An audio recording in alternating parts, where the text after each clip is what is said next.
کہ صحابہ کرام رضی اللہ عنہ نے عرض کیا، یا رسول اللہ صلی اللہ علیہ وسلم، کون سا مسلمان افضل ہے؟ آپ نے فرمایا، جس کی زبان درازی اور دست اندازی سے دوسرے مسلمان محفوظ رہیں۔ باب 5 حدیث نمبر 12۔ کھانا کھلانا خصلت اسلام ہے۔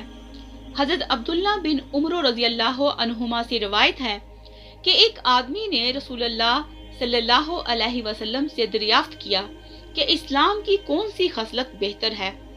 آپ صلی اللہ علیہ وسلم نے فرمایا، تم محتاجوں کو کھانا کھلاؤ اور آشنا اور غیر آشنا ہر ایک مسلمان کو سلام کرو۔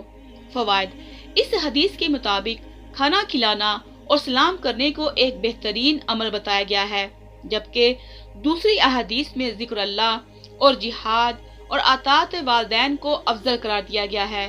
اس میں کوئی تضاد نہیں ہے، بلکہ یہ فرق سائل کی حالت و ضرورت اور موقع محل کے لحاظ سے ہے۔ باب نمبر 6 حدیث نمبر 13۔ ایمان کی علامت ہے کہ اپنے بھائی کے لیے وہی پسند کرے جو اپنے لیے پسند کرتا ہے۔ حضرت انس رضی اللہ عنہ سے روایت ہے کہ رسول اللہ صلی اللہ علیہ وسلم نے فرمایا، تم میں سے کوئی شخص مومن نہیں ہو سکتا جب تک اپنے بھائی کے لیے وہی نہ چاہے جو اپنے لیے چاہتا ہے۔ فوائد: اخلاقیات کے باب میں اس خصلت کو بنیادی قرار دیا گیا ہے۔ مسلمان کو چاہیے کہ وہ مسلمان بھائیوں بلکہ تمام انسانوں کا خیر خواہ رہے۔ ایسے انسان کی دنیا و آخرت بڑے آرام و سکون سے گزرتی ہے۔ باب 7 حدیث نمبر 14۔ رسول اللہ صلی اللہ علیہ وسلم سے محبت جزو ایمان ہے۔ حضرت ابو ہریرہ رضی اللہ عنہ سے روایت ہے کہ رسول اللہ صلی اللہ علیہ وسلم نے فرمایا، مجھے قسم ہے اس اللہ کی جس کے ہاتھ میں میری جان ہے، تم میں سے کوئی شخص مومن نہیں ہو سکتا جب تک اس کو میری محبت اپنے باپ اور اولاد سے زیادہ نہ ہو۔ فوائد: رسول اللہ صلی اللہ علیہ وسلم سے طبعی محبت کے علاوہ ایمانی محبت کی بھی ضرورت ہے، ورنہ طبعی محبت تو جناب ابو طالب کو بھی تھی، لیکن اسے مومن نہیں کہا گیا۔ باپ اور اولاد کا خصوصیت سے ذکر فرمایا کیونکہ انسان ان سے بے حد محبت کرتا ہے۔ پھر باپ کو مقدم کیا کیونکہ باپ سب کا ہوتا ہے، جبکہ تمام کے لیے اولاد کا ہونا ضروری نہیں۔ حدیث نمبر 15۔ حضرت انس رضی اللہ عنہ نے بھی اس حدیث کو اس طرح بیان کیا ہے، لیکن اس کے آخر میں باپ اور اولاد کے ساتھ تمام لوگوں سے زیادہ محبت کا اضافہ کیا ہے۔ فوائد: ایک دوسری روایت میں ہے کہ جب تک انسان رسول اللہ صلی اللہ علیہ وسلم کی ذات گرامی کو اپنی جان سے بھی زیادہ عزیز نہ سمجھے، اس وقت تک ایمان کی تکمیل نہیں ہوتی۔ باب نمبر 8 حدیث نمبر 16۔ ایمان کی شیرنی۔ حضرت انس رضی اللہ عنہ سے ہی روایت ہے کہ رسول اللہ صلی اللہ علیہ وسلم نے فرمایا، ایمان کی مٹھاس اسی کو نصیب ہوگی جس میں 3 باتیں ہوں گی۔ ایک یہ کہ اللہ اور اس کے رسول صلی اللہ علیہ وسلم سے محبت اس کو سب سے زیادہ ہو۔ دوسری یہ کہ صرف اللہ ہی کے لیے کسی سے دوستی رکھے۔ تیسری یہ کہ دوبارہ کافر بننا اسے ایسا ہی ناگوار ہو جیسے آگ میں جھونکا جانا ہوتا ہے۔ فوائد: معلوم ہوا کہ مار پیٹ اور ذلت و رسوائی کو کفر پر ترجیح دینا باعث فضیلت ہے۔ اگرچہ ایمان ایسی چیز نہیں جسے زبان سے چکھا جا سکے، تاہم اس میں غیر مرئی مٹھاس اور لذت ہوتی ہے۔ یہ اس شخص کو محسوس ہوتی ہے جو حدیث میں مذکور مقام پر پہنچ جائے۔ بعض اوقات تو یہ چاشنی اس حد تک محسوس ہوتی ہے کہ بندہ مومن ایمان پر اپنی جان قربان کرنے کے لیے بھی تیار ہو جاتا ہے۔ ایسا انسان نیکی اور اطاعت کے کام کرنے میں لذت اور فرحت محسوس کرتا ہے۔ باب نمبر 9 حدیث نمبر 17۔ انصار سے محبت علامت ایمان ہے۔ حضرت انس رضی اللہ عنہ سے ہی روایت ہے کہ رسول اللہ صلی اللہ علیہ وسلم نے فرمایا، ایمان کی نشانی انصار سے محبت رکھنا اور نفاق کی نشانی انصار سے بغض رکھنا ہے۔ فوائد: انصار مدینہ منورہ کے وہ لوگ ہیں جنہوں نے رسول اللہ صلی اللہ علیہ وسلم کو پناہ دی اور ایسے وقت میں آپ کا ساتھ دیا جبکہ اور کوئی قوم آپ کی مدد کرنے کے لیے تیار نہ تھی۔ پہلے یہ لوگ بنو قیلہ کے نام سے مشہور تھے۔ رسول اللہ صلی اللہ علیہ وسلم نے ان کا نام انصار رکھا۔ انصار سے آپ کے مددگار اور معاون کی حیثیت سے محبت کرنا مراد ہے۔ شخصی طور پر کسی سے اختلاف و جھگڑا ہونا اس کے منافی نہیں۔ حدیث نمبر 18۔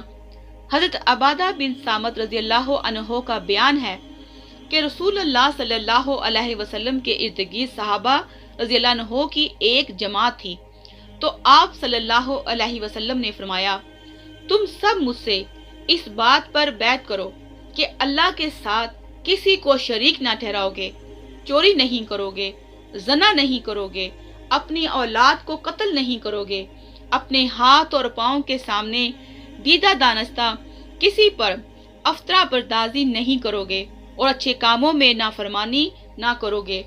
پھر جو کوئی تم میں سے یہ عہد پورا کرے گا اس کا ثواب اللہ کے ذمہ ہے، اور جو کوئی ان گناہوں میں سے کچھ کر بیٹھے اور اسے دنیا میں اس کی سزا مل جائے تو اس کا گناہ اتر جائے گا، اور جو کوئی ان جرائم میں سے کسی کا ارتکاب کرے پھر اللہ نے دنیا میں اس کی پردہ پوشی فرمائی تو وہ اللہ کے حوالے ہے، اگر چاہے تو قیامت کے دن اسے معاف کرے یا سزا دے۔ ہم نے ان سب شرطوں پر رسول اللہ صلی اللہ علیہ وسلم سے بیعت کر لی۔ فوائد: اس حدیث سے یہ بھی معلوم ہوا کہ حدود گناہوں کا کفارہ ہیں، یعنی حد شرعی قائم ہونے سے گناہ معاف ہو جاتا ہے۔ معلوم ہوا کہ دین اسلام میں بیعت لینا ایک مسنون عمل ہے۔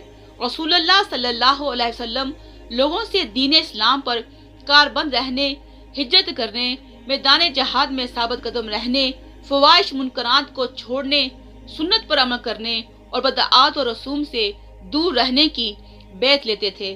البتہ بیعت تصوف کا کوئی وجود نہیں، یہ بہت بعد کی پیداوار ہے۔ والسلام علیکم ورحمۃ اللہ وبرکاتہ۔